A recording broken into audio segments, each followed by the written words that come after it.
Hello, welcome to Paul's Take. This is my bag of recovery gear. We're going to see what's inside of it. Because when you go off-roading, you're going to get stuck. And then if you get stuck, you need a way to get yourself out. So let's see what I got in my recovery bag. So I keep all my stuff in the bag, just like a large duffel bag, because otherwise it'll be just loose in the back of your vehicle, making a bunch of noise, all cluttered. And then when you go like shopping and stuff, you know, you got no place to put your stuff. At least if you have it in a bag, it's contained in the bag, and then you have room for, like, say, your groceries and other whatnots. And you can pile your stuff on top of your bag, no problem. All right, so first you need is a hat. In case it's hot and you're gonna get like baked in the sun, you got a hat. It's important. That's actually rather important. And of course, a sweater or a jacket. I keep it in here all year round. If I need it or not, and stuff in the corner, out of the way. All right, so let's go inside the bag and see what I got.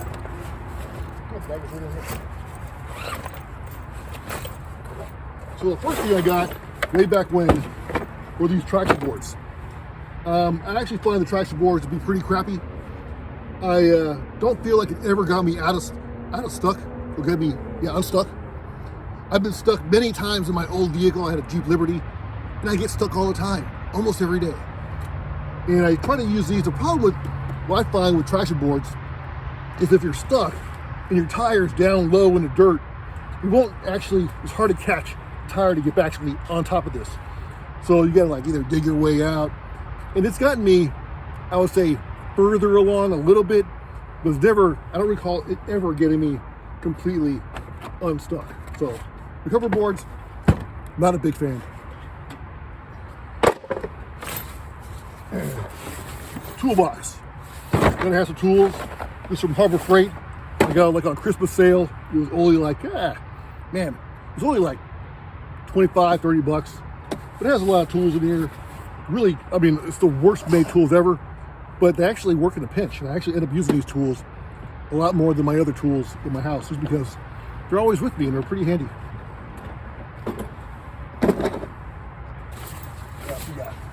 Okay, the most important thing to have, if you have nothing else besides your hat, besides anything else, is toe straps. And since they're relatively inexpensive, I say buy a lot of these because it works. It definitely works. Now, what I've noticed is the reason why you want multiple, I have multiple toe straps. We got another one here, another one here, another one here. Even some string just in case, you never know. But if you're stuck, there's a good chance somebody trying to get you out to get stuck as well. So you want a lot of toe straps, that way you can have a lot of distance if you need it. They could be like 100 feet away, or 100 yards away. And if you got enough toe straps, that's good enough, that'll help. So you want to make sure you have enough to reach solid dry land. So that's why multiple toe straps are my number one choice. If nothing else, I will at least grab toe strap. Okay. So this might help. I've never felt like I never really used it. I mean, it's dirty. I tried to use it. But I don't feel like it ever really helped me. But it's good to have just in case. Probably if you go to the beach, it's probably more important.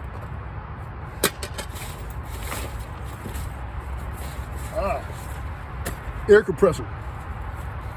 So this is a nice air compressor. It's got the dual chambers or something, so it's really fast. It's got an automatic shut-off switch, so you can set the certain PSI and it'll just shut off. That's really handy. It's fast. And in there, I also had those the screws you put on your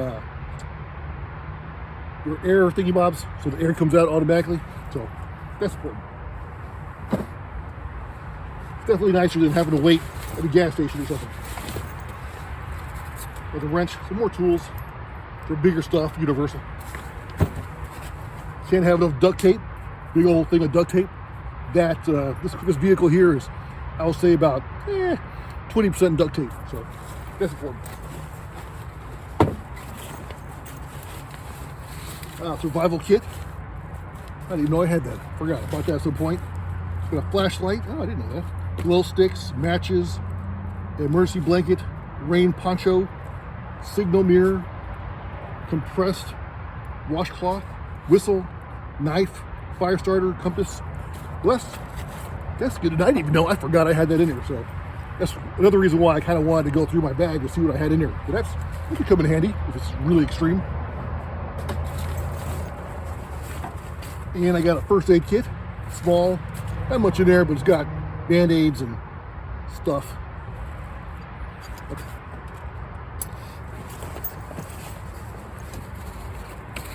Oh, I got a tire plug kit. That's important. Never had to use it yet, but you never know. Never used one before in my life, but I got it just in case.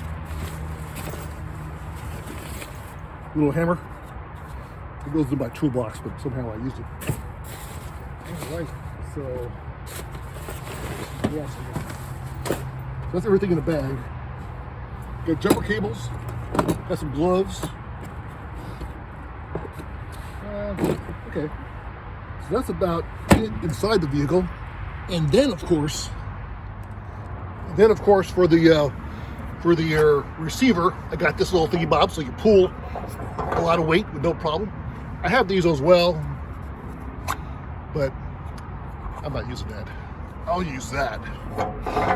So that's for the back. And for the front, I have a winch. So a lot of times I'm out by myself, which I shouldn't be by myself, but I am.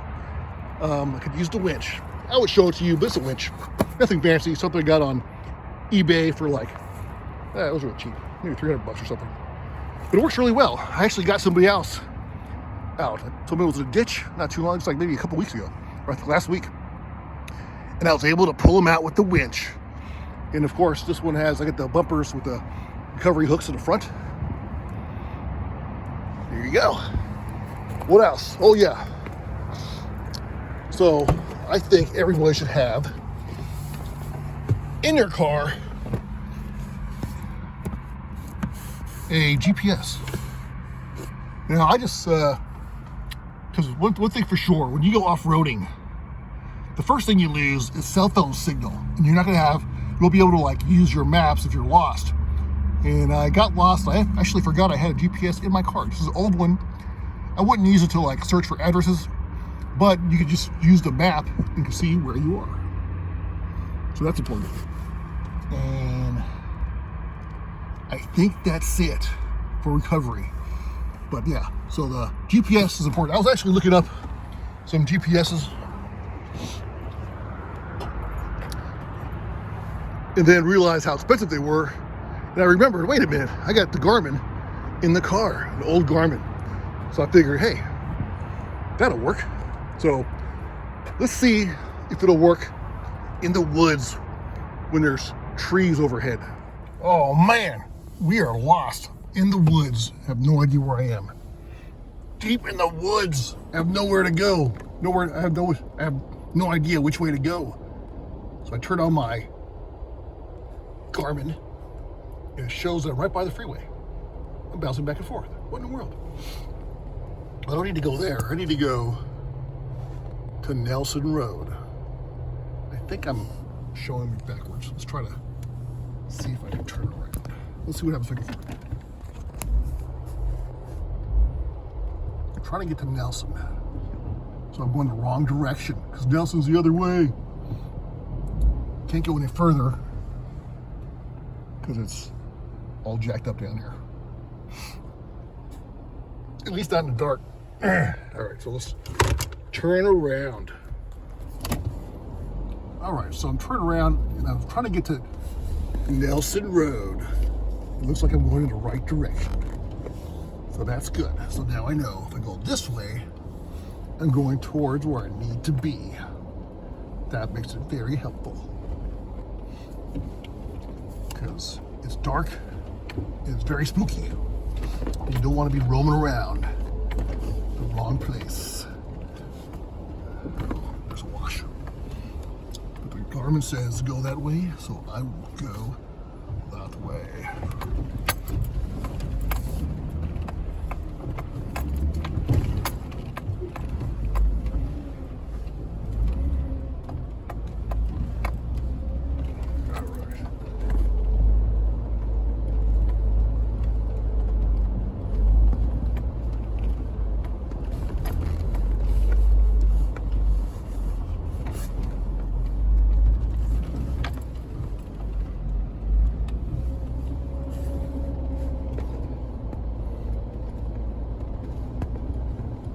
So the trees, you can't see the trees, but I'm in a forest right now, so there's trees everywhere.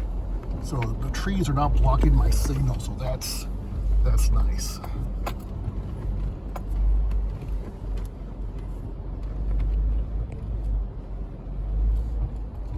So according to this, I should be right by the road. All I see is trees, but the trail keeps going. So I'll follow the general direction. What do I see? I see road. It brought us back. Good job, Garmin. Okay, so that's what I got so far. Now, the one thing that's really important that I know for a fact I'm missing, and probably among other things, I'm sure you'll let me know, but is, like I mentioned before, the first thing you lose when you go off-roading is your cell phone service, your signal. You have no service. No matter where you go, you're going to lose your service. If you have service, you're not going far enough. Anyways, what you don't have is communications. So I do need, or what I don't have is communications. I need some kind of radio, so like a CB or I don't know, marine radio or something. I don't know. I'd probably try to get me at least a CB. I'm not really sure what to get. I'm still kind of figuring that out. But as of right now, I don't have communications, just smoke signals. That's it. Just smoke signals, screaming, crying, and praying. That's all I got right now for communications. So let me know what you think I should get in regards to communication. Just a CB, or do I need something more special? Remember, I'm cheap. I want something cheapy, not fancy, but something that would work. So that's what I got. Let me know what I'm missing. Thanks for watching Paul's Take. Please hit like, subscribe for more videos.